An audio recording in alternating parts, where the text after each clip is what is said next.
TED es la abreviación de Tecnología, Entretenimiento y Diseño. Esta organización sin fines de lucro se estableció un objetivo: transmitir las ideas que valen la pena en solo 18 minutos. Los más grandes pensadores del mundo han pasado por los escenarios de TED, concentrando desde el 2006 más de 100 millones de visitas en Internet. TEDx Andes. Muchas gracias.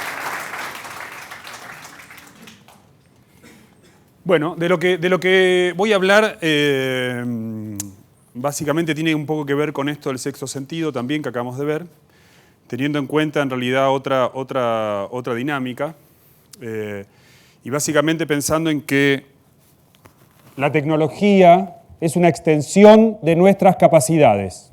Lo que acabamos de ver del último o del próximo iPhone habla un poco de eso, ¿no? De cómo hemos buscado ampliar nuestras capacidades. Y del otro que voy a hablar es algo que nos compete a todos. La verdad es que todos vamos a morir algún día. Yo no me lo cuestionaba mucho, nunca pensé en eso, la verdad. El 92% de la población mundial cree que existe la vida después de la muerte. Y me imagino que estará representado aquí de alguna manera. Así que no voy a hablar de la vida después de la muerte. Voy a hablar de una experiencia personal. Hace unos 8 años, no anda el counter, hablando de tecnología. Ahí empezó el counter y ahí me puse nervioso. Ok, empezó el tiempo. Hace unos 8 años iba arriba de un avión, trabajaba en esa época en Santiago de Chile, vivía en esa época en Santiago de Chile, igual que ahora, y viajaba todo el tiempo a Buenos Aires. Iba arriba de un avión con el piloto automático, era director creativo de Canal 13, de aquí. Y entre las cosas que pasaron por mi cabeza durante ese viaje, pasó que en algún momento sentí que tenía una señora parada al lado mío. Sentí además que esta mujer había fallecido. Había fallecido de cáncer de huesos. Había tenido cáncer de huesos durante 2 años y además me imaginé, porque no hay otra forma de escribirlo, que se llamaba María Julia. Acá hago como un paréntesis, porque tiene que ver con que en realidad no me llamó en lo más mínimo la atención esta imaginación. Vengo de una familia, mamá psicoanalista, de rama como judía, pero atea, papá industrial, de rama católica, pero ateo. Mi familia es atea, militante, tengo una formación absolutamente atea, ni siquiera agnóstica. Nunca se dudó en mi casa que uno se muere y se muere. En mi casa estaba mal visto hablar de religión. Era como de ignorantes hablar de religión. Yo creo que mis papás hubieran preferido que antes que ser religioso fuera gay. Y que mi novio fuera ateo, por supuesto. Y yo creo que ni mis papás, ni mis parientes muertos creen en la vida después de la muerte. O sea que en realidad esto fue algo por lo que pasé por adelante. Pero 9 días después, ya de vuelta en Santiago de Chile, voy invitado a la casa de una amiga donde iba a haber una pequeña reunión. Y cuando voy en el auto tengo la certeza, no sé de qué otra manera describir ese sentimiento, tengo la seguridad absoluta de que en esa casa iba a estar una mujer que era la hija de esta mujer que yo vi 9 días antes arriba de un avión. Me puse nerviosísimo, iba en el auto y no podía manejar. Llegué y no podía bajarme del auto.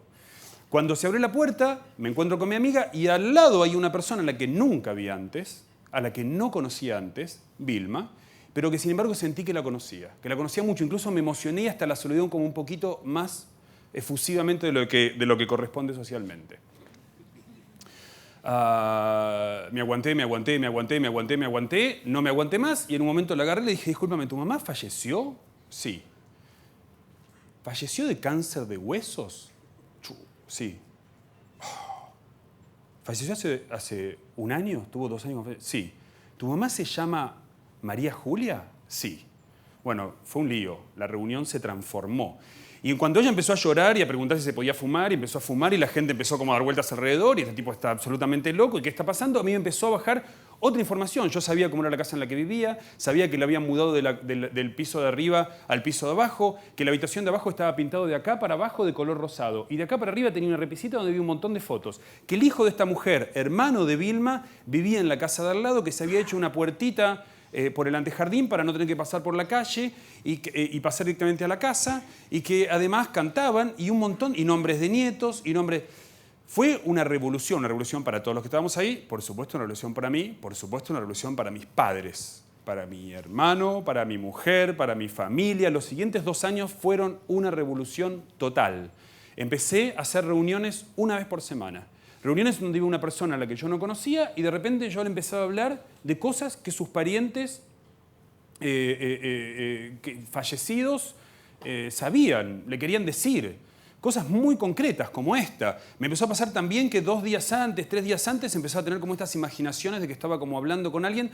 Por supuesto que la locura estaba a 1 centímetro, un borderline. Cuando se lo conté a mi psicoanalista dijo, hay que medicar. Bueno, sin embargo, el 92% de la población mundial cree en la vida después de la muerte. Algunos creen que nos transformamos en angelitos, que nos vamos al cielo, otros creen que nos transformamos en vacas, y hay hasta quienes creen que nos transformamos en piedras. Esto es verdad, que reencarnamos. Y entonces yo me pregunto, ¿cómo es posible que hasta el momento no haya habido ningún tipo de investigación pragmática, por lo menos para saber si es cierto, o por lo menos para saber si no es cierto que existe la vida después de la muerte? Todos nos vamos a morir. ¿Por qué no estamos investigando eso? ¿Por qué nadie está preguntándose? ¿Por qué no se ha puesto en programas de gobierno? ¿Por qué no se ha puesto en programas universitarios? ¿Por qué no se ha puesto en programas privados la investigación de la supervivencia de la conciencia? Que ahora parecía que me interesaba. Bueno, hice como una pequeña búsqueda en internet, porque lo que parece, tengo 2 teorías. ¿Esto que tengo que apretar ahí? Ah, mira. Bueno, Afterlife, lo hice todo en inglés. Afterlife en sitios de internet da el resultado de 1.560.000 resultados, ¿sí? La vida después de la muerte. Versus porno, que da 304 millones de resultados. O sea, si yo... Tengo más. Si yo estuviera ahora hablando de pornografía, sería unas 200 o 300 veces más interesante mi charla. Bueno, sexo, 947 millones de resultados. Es cierto, pero también todos vamos a morir. Bueno, los 33 mineros da 19.600.000 resultados. Tupperware... Todos vamos a necesitar un Tupperware en la casa y todos tenemos Tupperware en la casa. Y se gasta y se invierte muchísimo dinero en el desarrollo de nuevos Tupperware. Eso es muy importante para todos nosotros. Y TED finalmente tiene 119 millones de resultados y ahí estaremos nosotros con esta charlita que solo le interesa a 1 millón y tanto de sitios. Entonces, ¿de qué se trata? No nos interesa, nos da miedo, nos da pánico. ¿Esto se apaga así? ¿Me lo apagas? Ya. Entonces, pareciera que en lo que se cree no se investiga. Es un tema sagrado, es un tema tabú. Así como era sagrado el tema de la astronomía. ¿Sí? Voy a contar una infidencia. Me crucé en el pasillo por acá abajo, hay todo un pasillo, ¿no? Y me crucé con la expositora anterior y justo la persona que lo acompañaba le preguntó, ¿y usted en qué cree? ¿Es religiosa? Y paré así como la oreja y escuché que decía como, sí, en algo creo. Y me pareció como increíble, me pareció alucinante. Bien, entonces decido, en algún momento del camino, decido que soy un tipo audiovisual. Bueno, a todo esto en el camino empecé como a buscar otras respuestas. Me empecé como a juntar con otras personas que le pasaba lo mismo. Empecé a escribir un blog, yomedium.com. Empezó a entrar gente. La mitad de la gente entraba porque quería conectarse con sus seres queridos y había una cantidad importante de gente a la que le pasaba lo mismo que a mí, de diferentes maneras. Soñaban con sus seres queridos que habían fallecido. A muchos que están acá les debe haber pasado que fallece un ser querido y sueñan. Escuchaban que lo llamaban, sentían que tenía alguien parado atrás. Empecé a darme cuenta que no era el único. Ahora, cuando a mí me hablan de que había un medium, yo lo primero que pensaba en que era un chanta. Yo, argentino, publicista, productor audiovisual, la palabra chanta la inventamos nosotros.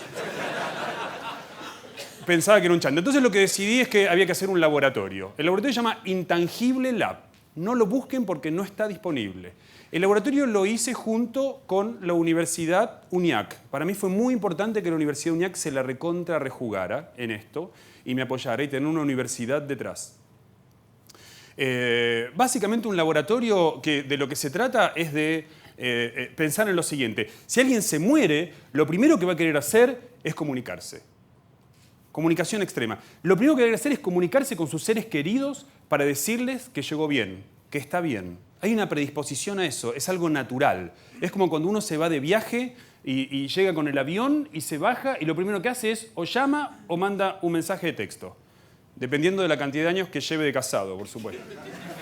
Entonces, ¿de qué se trata? ¿De qué se trata? Lo que busca el laboratorio es dar una respuesta a la segunda pregunta.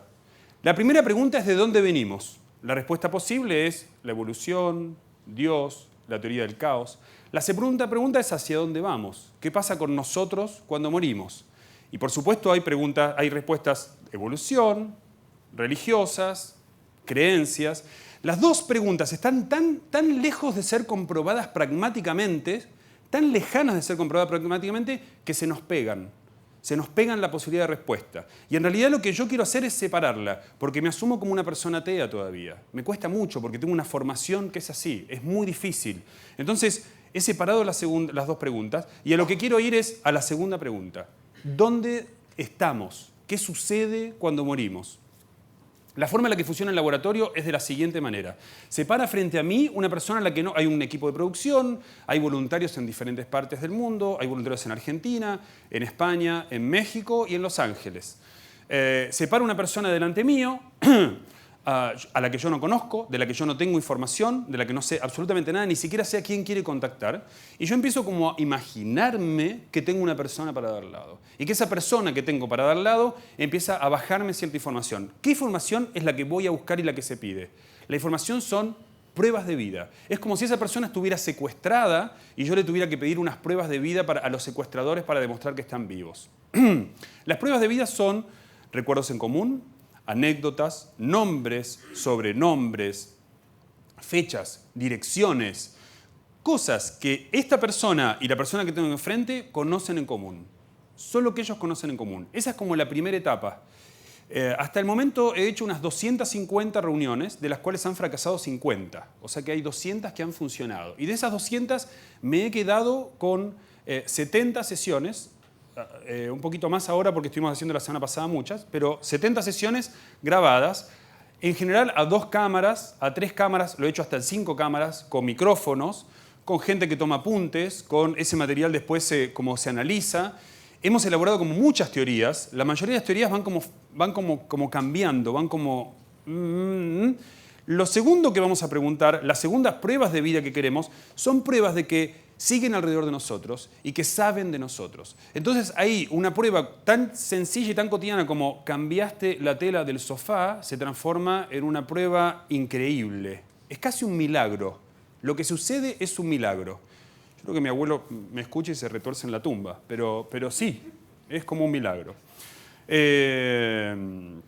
Empezamos a trabajar con el laboratorio y en eso estamos. Ese es el trabajo que estamos haciendo junto con la UNIAC. Estamos generando 2 materiales. Uno, un material sobre el que se va a hacer un documental, una serie documental, junto con la gente del canal Vía X, que estamos pensando en sacarlo a partir de abril. Y otro es una cantidad enorme de material que es un material para investigación y para estudio. Y es material que incluso no me siento capaz de poner ante la opinión pública, por decirlo de una manera, porque genera como teorías que no sabría explicarlas todavía. Bien, pero ¿cuál es el sentido de todo esto? Porque no hay un camino que me haya traído hasta acá. No hay un camino esotérico, no hay un camino místico, no hay una búsqueda. Las cosas me pasaron, fue un accidente. No sé si es relevante que me haya tocado a mí que soy agnóstico, a mí que soy ateo. No sé si es relevante no creo que me hayan elegido. Tengo una teoría biológica de por qué me ha pasado a mí. Tengo una teoría como biológica.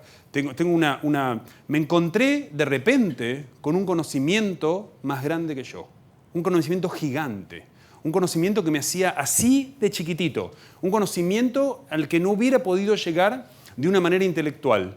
De ninguna manera. Un conocimiento que no era capaz de absorber yo en toda mi vida intelectual, ni ninguna de las personas que yo conocía, ni ninguna de las personas que yo iba a conocer. Un conocimiento que justificaba que yo me expusiera ante la lapidación pública, que yo tuviera que dejar mi vida de Clark Kent, que tuviera que aparecer con los calzoncillos arriba de los pantalones, porque Superman usa los calzoncillos arriba de los pantalones. Es bien vergonzoso eso, yo la verdad que nunca lo entendí. Una cosa así penosa. Entonces me encontré con un conocimiento más grande que yo y sentí una tremenda obligación. La obligación que siento para con este don es transmitir este conocimiento. Y eso es lo que estoy haciendo. Muchas gracias.